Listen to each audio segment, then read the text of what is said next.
We grew up hearing stories about secret quilts and hidden tunnels guiding enslaved people to freedom. But the real events behind what actually happened when black slaves tried to escape are nothing like the legend. Fewer than 1 in 1,000 ever made it out, not because they lacked courage, but because their every step was hunted by patrols, bloodhounds, and a system designed to destroy hope. Escaping wasn't a journey through a kindly network. It was a fight against surveillance, betrayal, and brutal punishment, with failure meaning whippings, branding, mutilation, or worse.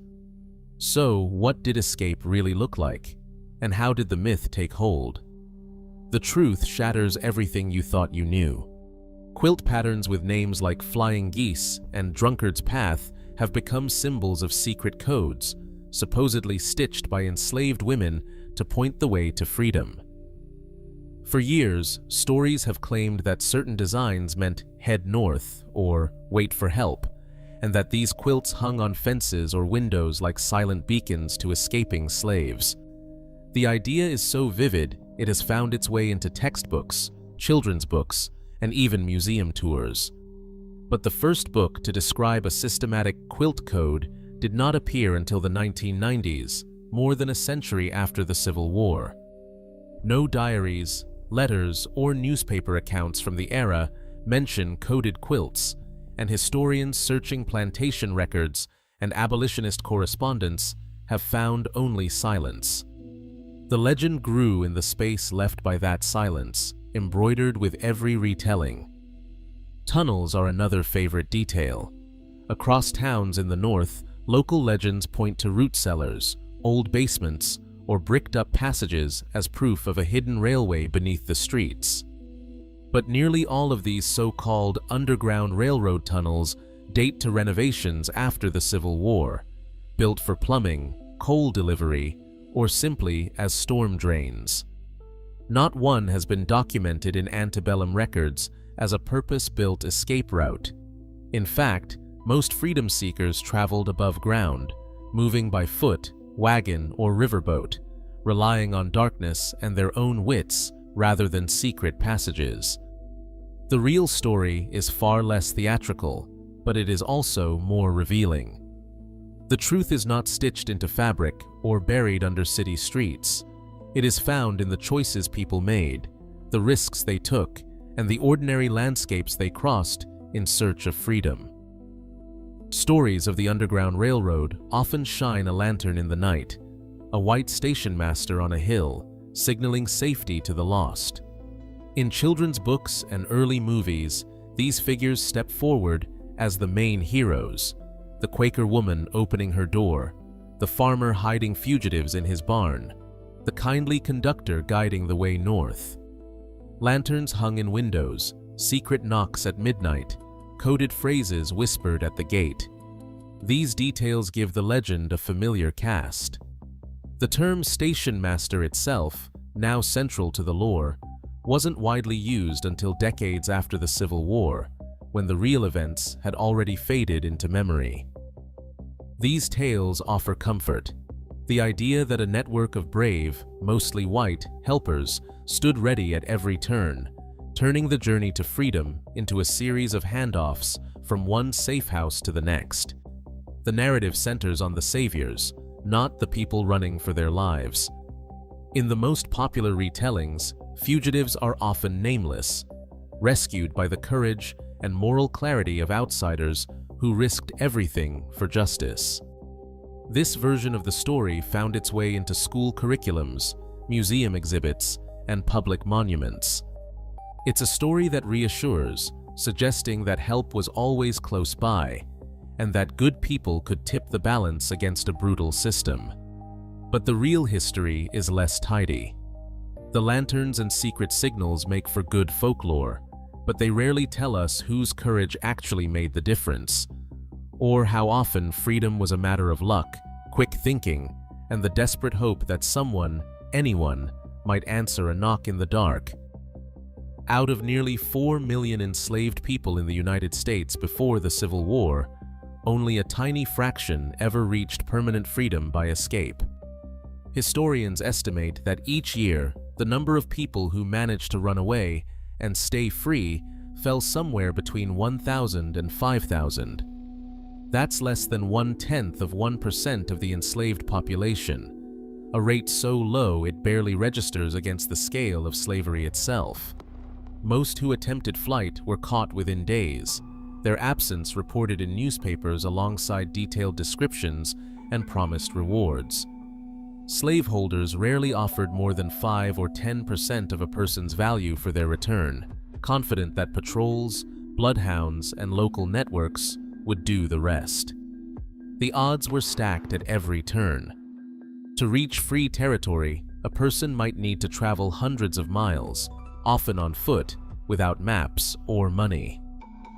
Most plantations sat deep within slave states, far from any border. Even in the Upper South, where the journey north was shorter, the risk of capture was constant. The 1850 Fugitive Slave Act meant that crossing into a free state no longer guaranteed safety. Runaways could be seized and sent back from Boston, Philadelphia, or Chicago as easily as from the fields of Virginia. The numbers tell a blunt story.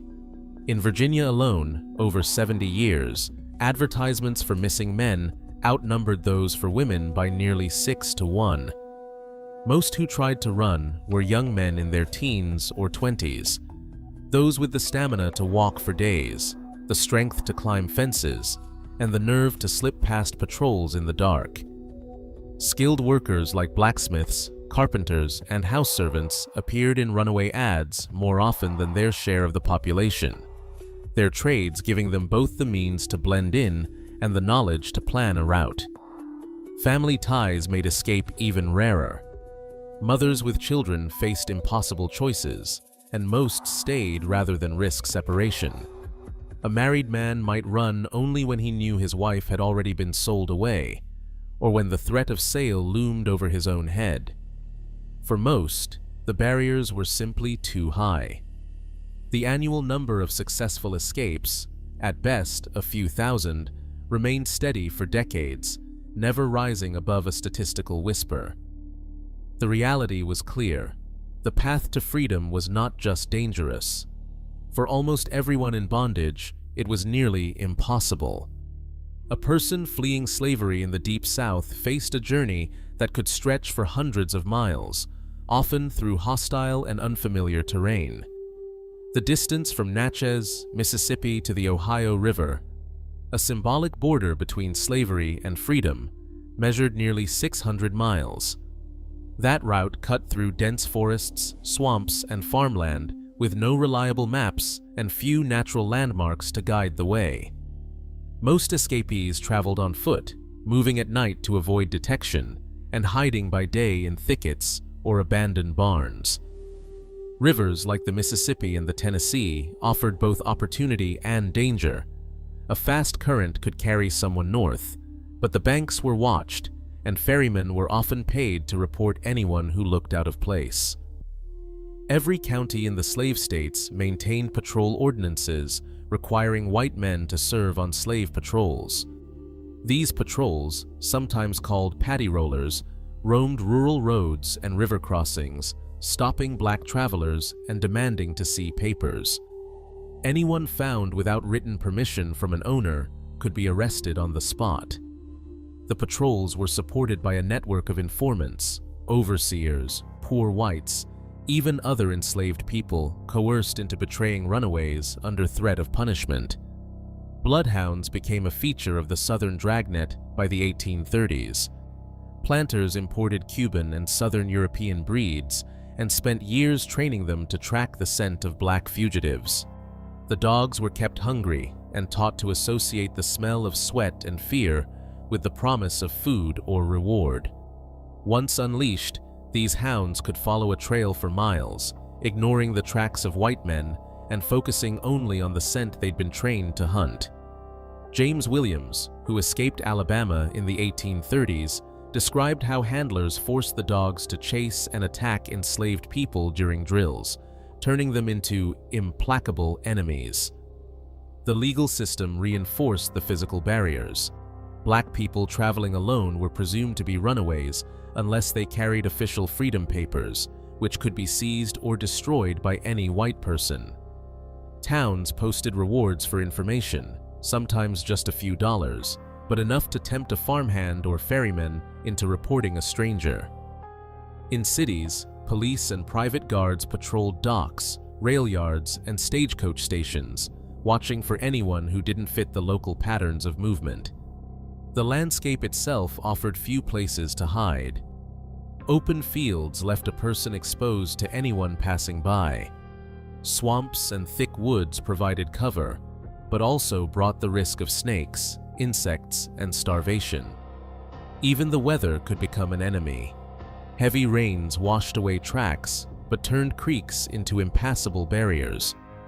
For those who lived near the border states, the journey might last a week. For others, it could stretch into months, with each mile bringing new dangers and no guarantee of help ahead.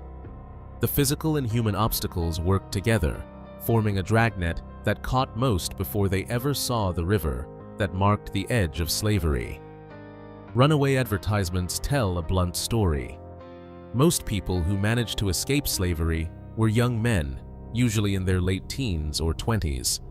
The records show a clear pattern. Out of thousands of documented runaways in Virginia, over 70 years, men outnumbered women nearly 6 to 1. The reasons run deeper than just physical strength. Young men were less likely to have children or a spouse to leave behind, and they were often assigned work that took them beyond the plantation, hauling goods, tending livestock, or learning trades like blacksmithing and carpentry. These jobs gave them knowledge of the local landscape and sometimes even allowed them to travel between towns, picking up bits of information that could mean the difference between freedom and capture. Skilled workers stood out in the data. Carpenters, blacksmiths, coopers, and shoemakers appeared in runaway ads far more often than their share of the enslaved population. A skilled man could blend into a free black community, find work, and sometimes even pass as free. House servants, too, had advantages: access to news, overheard conversations, and a better sense of geography from errands in town. These connections and skills offered a slim edge, but for many, it was enough to try. Women and families faced even heavier odds. Most enslaved women began having children as teenagers, and the reality of escape with infants or small children was almost impossible. Ads for missing women were rare, and when they did appear, they often described someone running to join a husband or child who had already been sold away. Married men sometimes ran, but only when the threat of sale loomed or after being separated from their families. The data from North Carolina and other states lines up. The majority of runaways were single, young, and male. Escape from deep in the South required more than courage. The further a plantation sat from free soil, the more likely it was that only the strongest, most resourceful individuals would even attempt the journey. Older people rarely tried. The physical demands and the risk of permanent separation from kin were too great. For most, the cost of running was simply too high. Successful flight was a rare achievement, shaped by youth, skill, and the hard calculus of who had the least to lose. Ellen Craft stood in front of the mirror, her face nearly as pale as her nerves. She wrapped a handkerchief high under her chin, tied it above her head, and slipped on a pair of green spectacles. A heavy coat and a top hat completed the transformation. To anyone glancing her way, Ellen was no longer a young black woman from Macon, Georgia. She was a sickly white gentleman, traveling north for his health, with his attentive slave, her husband William, by his side. Their plan hinged on the small details. Ellen's right arm in a sling, so she could claim she was unable to sign her name. Her limp and cane, which discouraged close inspection. Her silence, explained away by feigned deafness. In December 1848, the Crafts boarded a train heading out of Macon. Ellen took a seat in the whites-only car, her disguise so convincing that conductors and fellow passengers showed her every courtesy. William played his role as the devoted servant, carrying bags and answering questions with practiced humility. Each stop brought new dangers. In Savannah, a ticket agent hesitated, asking Ellen, still in character as the ailing master, to sign for their next leg. Ellen, heart pounding, motioned to her supposed injury and asked the agent to sign for her. The man balked, but a friendly passenger intervened, vouching for the invalid gentleman. The signature was made. They pressed on, by steamer to Charleston, then by train through the Carolinas and Virginia. At every turn, the risk of exposure loomed.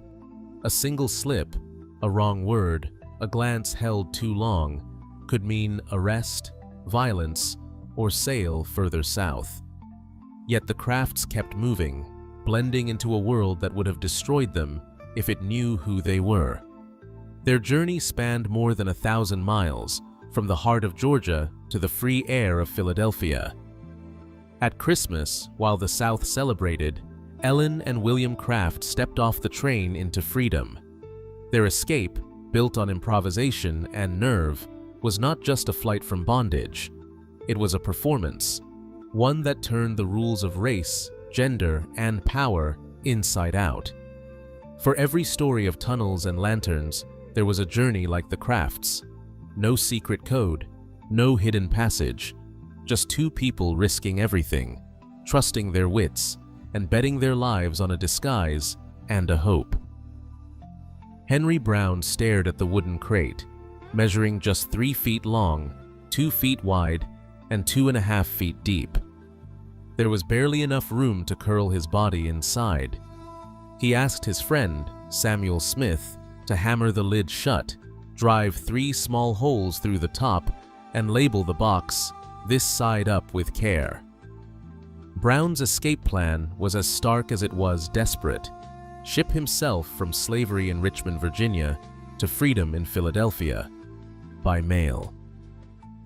He packed a small flask of water, a handful of biscuits, and a single bladder for relief.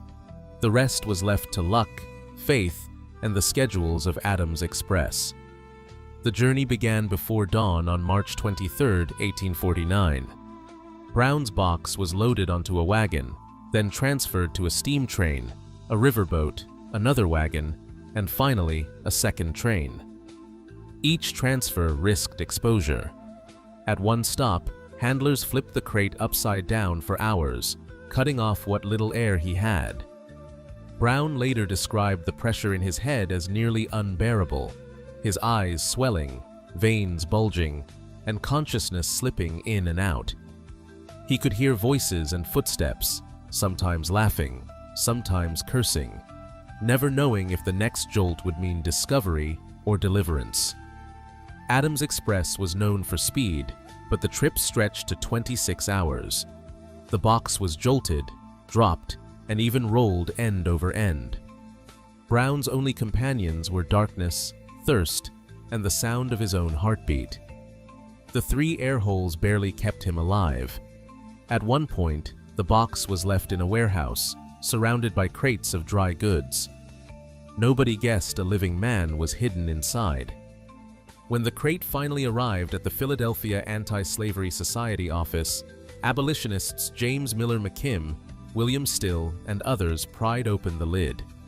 Brown unfolded himself, stiff and drenched in sweat, and sang a hymn of thanksgiving. The men called him Box Brown from that day forward. His story spread quickly, a living rebuke to the slave system's security and a lesson in the lengths a person would go to claim their own body. Brown's escape was not just a feat of endurance, it was a blueprint for radical self-deliverance, born from the logic of a world that boxed in every hope. For every Henry Brown, there were hundreds of others who tried, failed, or died unseen. But on that day, one man's gamble with a shipping label and 3 air holes cracked open the myth that freedom was out of reach. A runaway advertisement from the Mississippi Gazette described a man with his back very much scarred with the whip, and branded on the thigh and hips in 3 or 4 places. These were not isolated cases. Whipping stood as the most common punishment for those caught trying to escape, carried out with leather straps, rawhide, or even the twisted roots of trees. Overseers delivered lash after lash, sometimes in front of the entire enslaved community. Scars left deep welts that could be seen for years, and in many cases, these marks became part of a person's identity, so much so that slaveholders listed them in newspaper ads to help bounty hunters identify runaways. Branding was another tool of terror. Hot irons pressed against flesh left permanent initials, sometimes on the thigh, sometimes on the cheek or chest. In 1806, Benjamin Farrar placed a $20 reward for Sam, branded on the breast BF. George C. Purvis described Harry, a noted runaway, as being branded GP. The letters seared into skin were meant to make escapees easier to track, but also to broadcast their punishment to anyone who saw them. Some owners went further.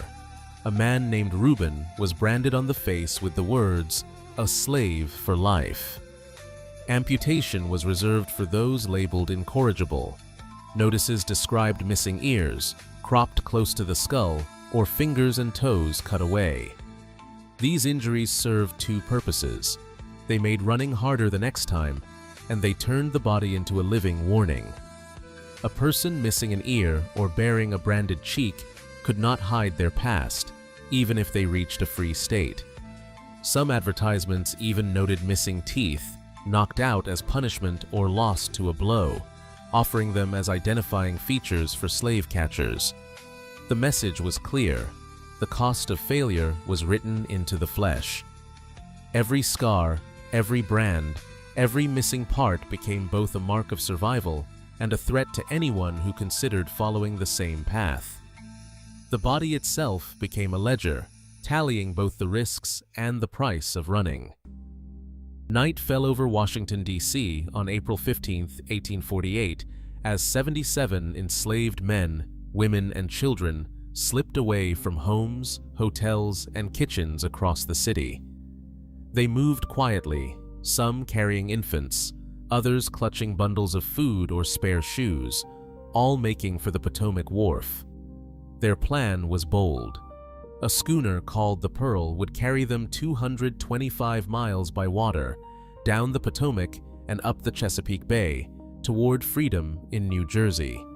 The operation had taken months to organize, with free black activists like Paul Jennings and Paul Edmondson recruiting escapees, and white abolitionists arranging the vessel and its crew. The Pearl's captain, Daniel Drayton, waited at the dock as the group boarded under cover of darkness.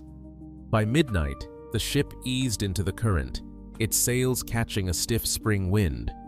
But by dawn, the weather turned. Headwinds pinned the schooner in place for nearly 2 days, keeping them within reach of the city they'd risked everything to leave behind. Word of the mass disappearance spread quickly. Enraged slaveholders formed a posse, chartered a steamboat, and armed themselves for pursuit. On the morning of April 18th, they found the Pearl anchored near the mouth of the Potomac, surrounded the vessel, and stormed aboard. The escapees, outnumbered and unarmed, had no chance to resist. The return to Washington was public and punishing. Crowds lined the docks to gawk and jeer as the captives were marched off the boat in chains. For days, mobs roamed the city, smashing the offices of anti-slavery newspapers and threatening anyone suspected of sympathy. The city's free black community hunkered down, fearing raids and reprisals.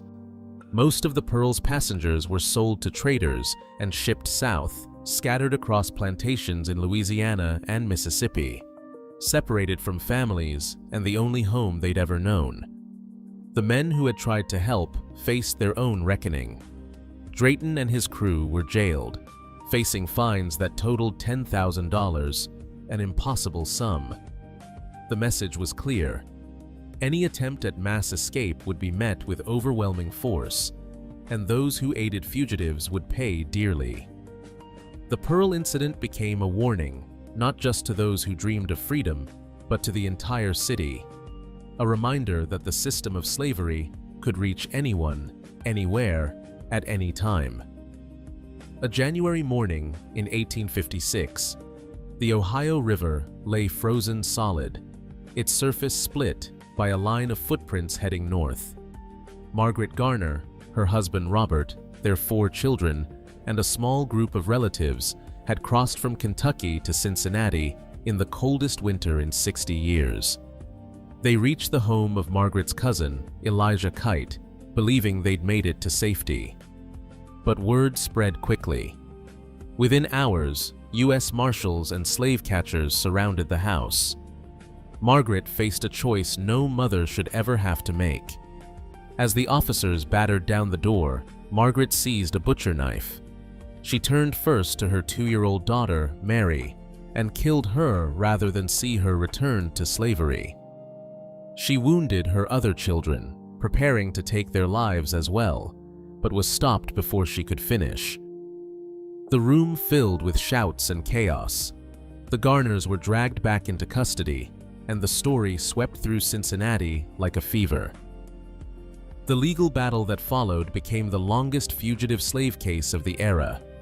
For weeks, the courtroom overflowed with reporters, abolitionists, and slave catchers. The question before the court was brutal in its simplicity. Was Margaret a person who could be tried for murder under Ohio law, or was she property to be returned to her owner under the Fugitive Slave Act? Lucy Stone, the abolitionist, testified about the children's pale skin, calling attention to the reality of sexual violence on southern plantations. Newspaper accounts described the children as almost white, hinting at the abuses Margaret had endured. In the end, the judge ruled that federal law took precedence. Margaret, her surviving children, and her husband were sent back to Kentucky, then sold farther south. Her act, killing her own child to spare her from slavery, became a rallying cry for abolitionists. Court transcripts, Stone's testimony, and the headlines of the day captured the horror and the impossible choices forced by a system that claimed both body and soul. Margaret Garner's name would echo in sermons, novels, and protest speeches for years to come, a stark reminder of what slavery demanded and what some were willing to do to defy it. William still kept a ledger in his Philadelphia office, its pages filled with the names and stories of people who risked everything for freedom. He wasn't just a record keeper. Still was part of a vigilant network of free black men and women who watched the docks, the train stations, and the courtrooms, ready to act when opportunity or danger appeared.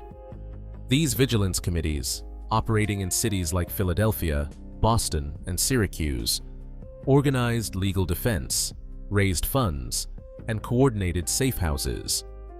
Their members faced arrest, violence, and constant surveillance. Still's Minute Book, now preserved in the archives, lists hundreds of arrivals, each entry a testament to the quiet discipline and steady nerve required to keep the railroad running.